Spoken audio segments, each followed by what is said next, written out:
SSC এক্সামের typical ম্যাথগুলোর ভিতরে এই ধরনের প্রশ্ন থাকতেই পারে, যেখানে x + 1/x = 2 হলে x⁷ + 7 + 1/x⁷ 7 = কত?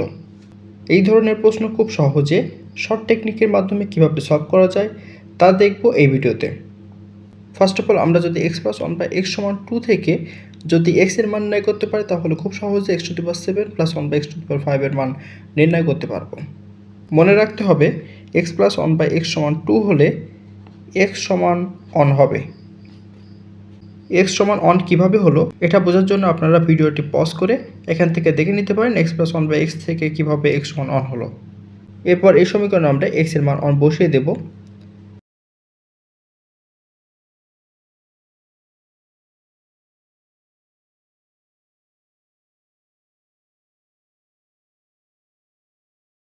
That's the answer.